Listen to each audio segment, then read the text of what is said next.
saya mau seperti apa perempuan itu. Saya anggap ini prolog ya. Chef Renata menyampaikan di sana kalau perempuan dijadikan istri yang harus begini, bisa nurutin apa kata suami, menyiapkan apa segala macam. Ya saya juga mau cari istri. Sama.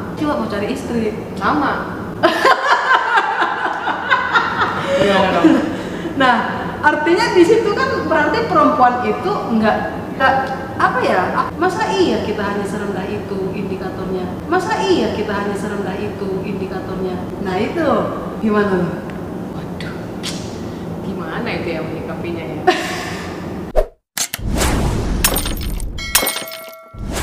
Oke, kita lanjut lagi bincang-bincang kita.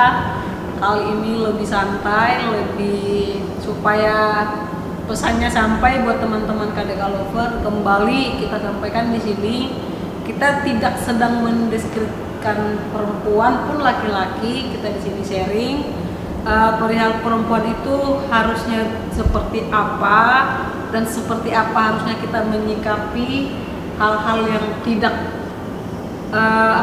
yang sering menyudutkan perempuan. Nah, kembali kita ulik bersama pengacara kondang Batam, Kak Novita Putri Mani. Tapi sebelum kesana saya tadi belum tanya kabar loh. Apa kabar kakak? Puji Tuhan, luar biasa. Semangat pagi kan? Iya, spirit pagi itu harus dibawa kemana-mana supaya rezekinya lancar. Itu singkatan bokap saya. Kalau bangunnya siang ya? Oke, perempuan ini selalu menjadi topik yang cukup menarik di semua kalangan bahkan.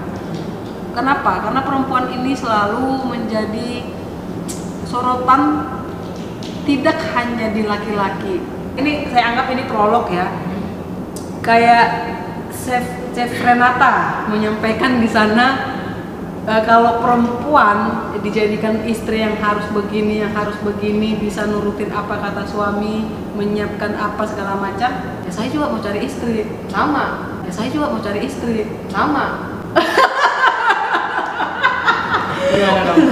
Nah, artinya di situ kan berarti perempuan itu enggak apa ya? Aku merasa itu masa iya kita hanya serendah itu indikatornya? Nah itu gimana? Waduh, gimana itu ya menyikapinya ya? Kalau ya perempuan itu harus bertindak seperti apa di kesehariannya. Tapi saya tidak mengerti juga ya apakah itu akhirnya menjadi keharusan gitu. Ketika akhirnya kamu menjadi istri itu ya tempat kamu tuh di dapur gitu, di kasur, di sumur gitu ya kan, kayak yang seperti tadi prolog dapur, kasur, sumur itu ya. Tapi kan seharusnya tidak seperti itu.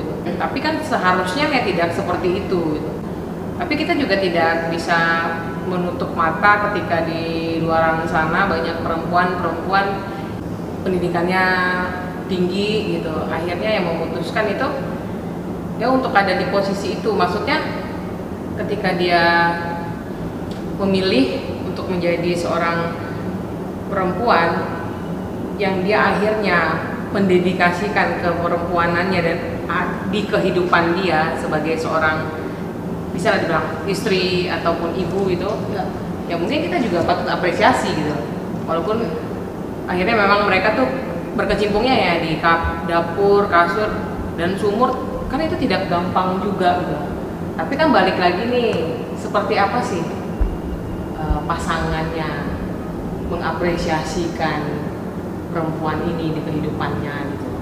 Ya mungkin kalau seperti saya yang belum mempunyai ikatan pernikahan, yang masih sendiri di kehidupan sehari-hari saya, ya saya mendedikasikan diri saya sebagai perempuan itu dengan pekerjaan yang saya sekarang jalanin ini, ya mungkin di sana saya menerapkannya gitu. Saya itu harus menjadi perempuan yang seperti apa gitu.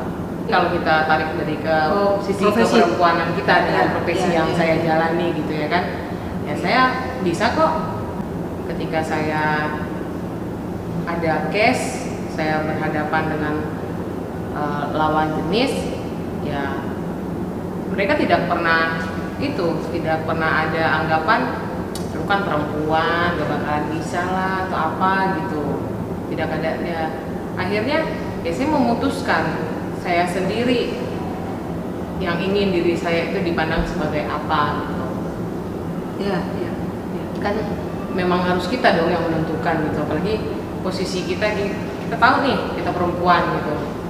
Apa kita sadari ya pasti ada lah di luar sana lawan jenis kita yang terkadang menganggap sebelah mata, nggak bakalan bisa lu, nggak bakalan inilah, kita bertemu dengan banyak orang, lu nggak bakalan sanggup lah gitu ya kan. Tapi kan itu tidak, kita juga pengen nih nunjukin ke orang di luar sana, saya bisa gitu. Seperti kamu juga saya bisa gitu, tanpa menghilangkan ya kita tuh seharusnya seperti apa. Apalagi ketika memutuskan akhirnya perempuan-perempuan di luar sana yang menghabiskan mungkin kehidupan sehari-harinya hanya di rumah untuk mengurusi semuanya itu, pekerjaan rumah, mengurusi anak dan mengurusi suami gitu. Menurut saya banyak sisi sih kalau kita mau melihat itu, mau mengulik lagi lebih dalam seperti apa sih perempuan itu harusnya di kehidupannya sehari-hari gitu. Yang saya ambil ketika si orang ibu itu nih, kita sepakat ya bahwasanya pertumbuhan anak, perkembangan itu berperan banyak itu ibu ya.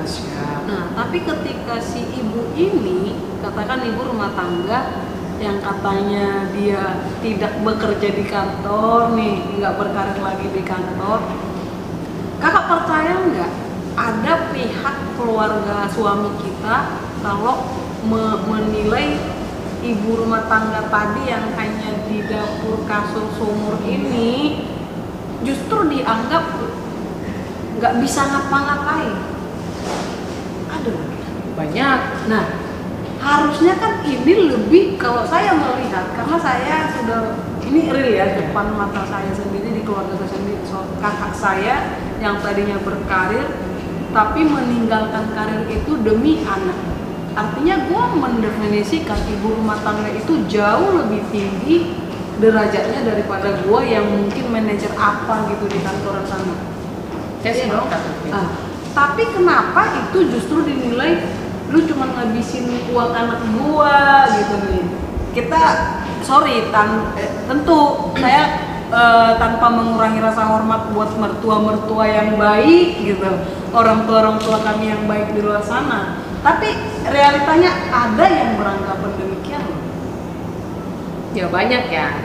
Kita juga tidak bisa menutup mata ya kalau bicara ketika si perempuan itu akhirnya memutuskan hanya menjadi seorang ibu rumah tangga. Ya. Ada banyak pihak, apalagi keluarga suami ya kan, apalagi keluarga suami, lu cuma ngabisin doang.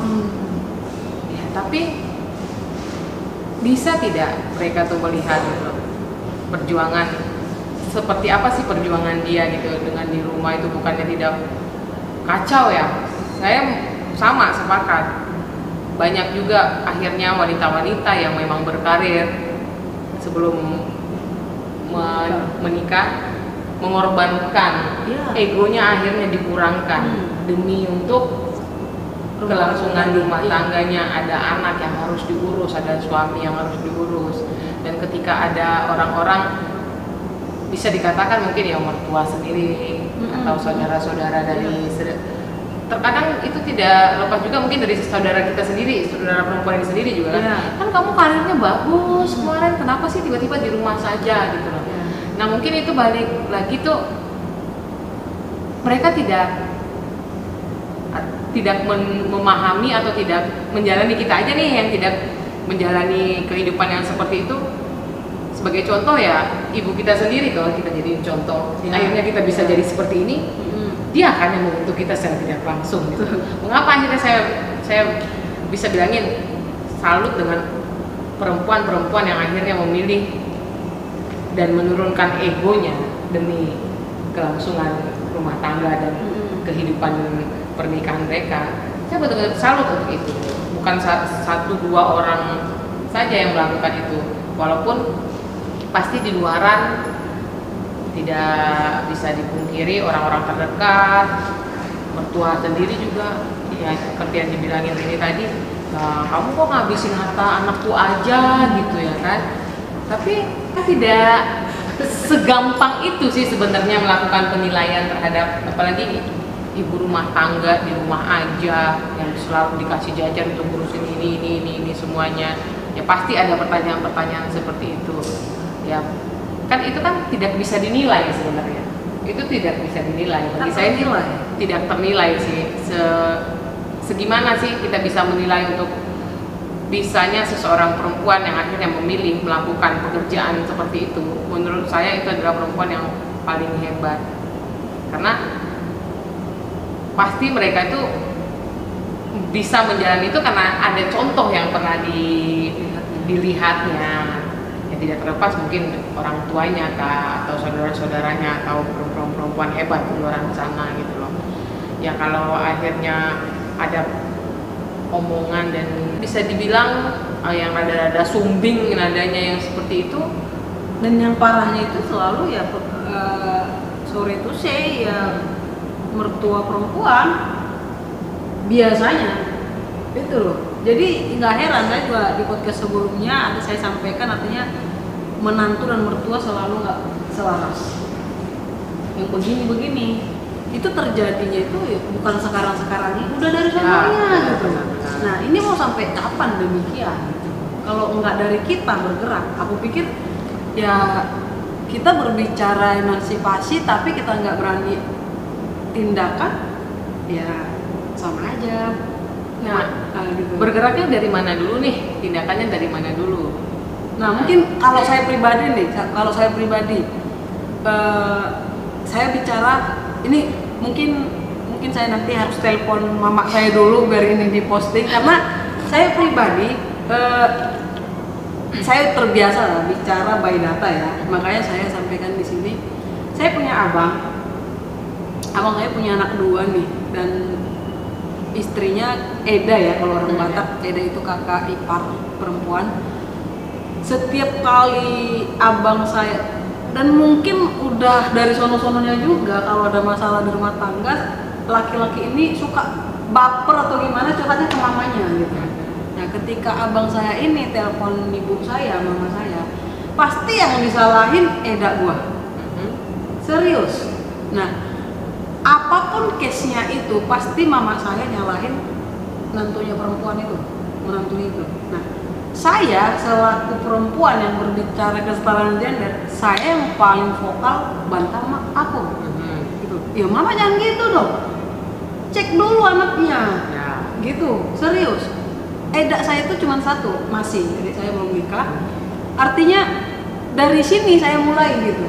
Bisa dicek, bisa mama saya masih, puji Tuhan masih sehat, kalau mau di cross check itu tindakan saya gitu.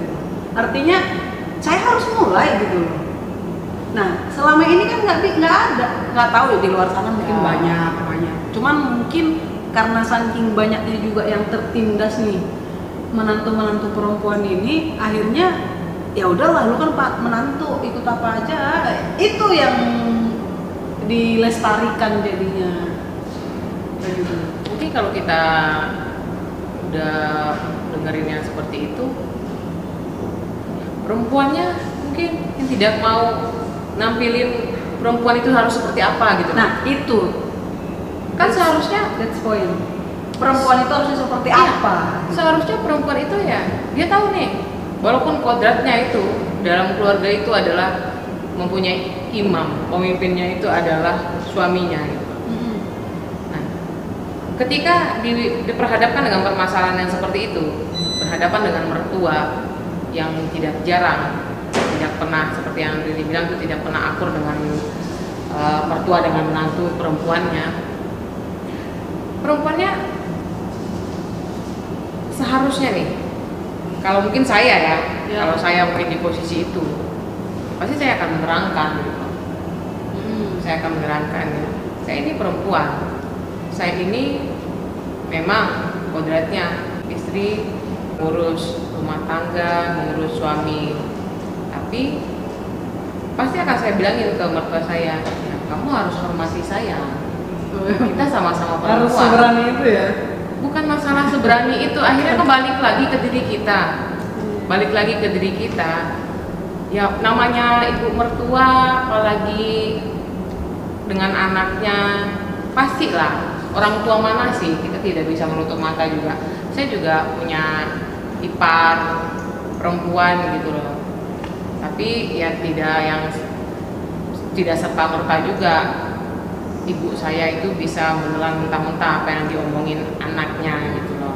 Pasti dia bakal nanya dulu, pasti bakal dikonfrontir dulu, gimana sih sebenarnya kan gitu.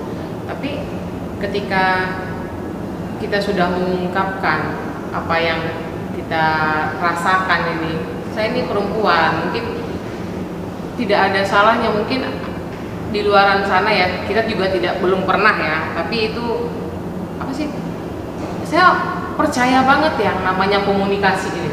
Iya. Komunikasi, ketika kamu bisa memulai komunikasi, kan kadang-kadang kan ada rada sungkan, enggan atau seperti apalah itu bahasanya di luaran sana, ketika menantu dengan ibu mertuanya itu akhirnya mereka seperti ada gap. Jarang sekali mungkin kita ketemu di luaran sana mertua dan menantu perempuannya yang bisa Senyaman itu. Satu frekuensi lah juga bisa kita bilang seperti bahasa kita ya, satu frekuensi. Jarang lah kita ketemu yang seperti itu ya. Tapi balik lagi, ketika lu bisa berkomunikasi dan menerangkan kepada si ibu mertua, menurut saya sih tidak bakalan yang terjadi yang aneh-aneh, yang akhirnya dia melihat kok ini gue punya menantu cuma ngabisin doang. Ya kalau dia ibu yang benar juga nih, ibu mertua yang benar, dia bisa lihat dong cucunya sehat, anaknya nyaman, diurusin sama dia. Seharusnya dia kan lebih bersyukur gitu. Nah, itu. Jadi kalau aku melihat sejauh ini ya, ketika seorang perempuan meninggalkan karir demi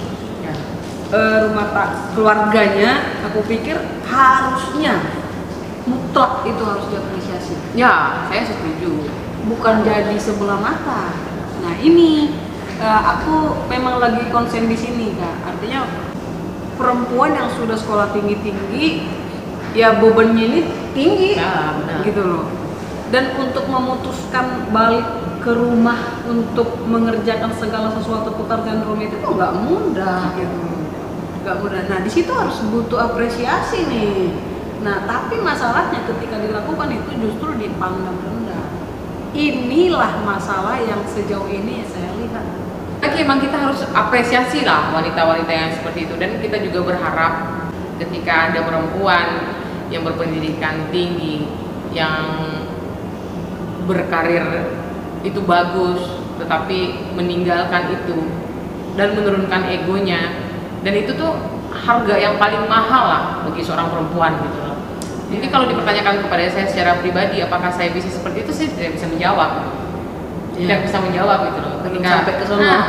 Ketika kadang-kadang ada pertanyaan, oke lah, besok ketika lu akhirnya memutuskan untuk menikah, ketika akhirnya lu dipilih pekerjaan dengan kehidupan rumah tangga lu pilih yang mana? Nah, di sini nih yang belum nih, gitu loh.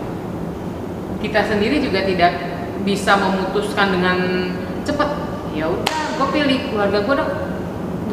Belum tentu juga. Makanya sepatutnya ya perempuan-perempuan yang di luar sana gitu loh, harusnya mengapresiasi, bukan balik mencibir, bukan balik ngebully, kuliah tinggi-tinggi akhirnya lu ngurusin suami doang, cuma di rumah doang gitu ya kan. Ya karena kan balik lagi, semua itu kan ada harga.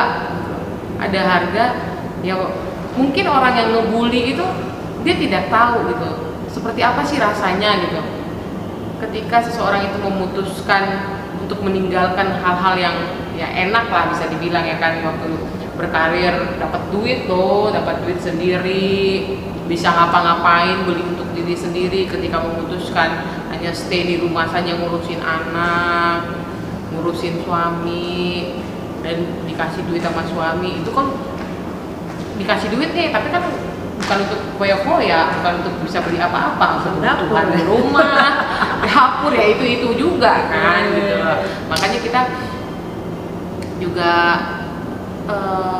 khawatir ya sebenarnya kalau ada perempuan di luar sana begitu memandang sebelah mata dengan hal-hal yang seperti itu gitu loh.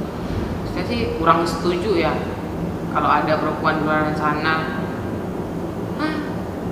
kuliah tinggi-tinggi akhirnya.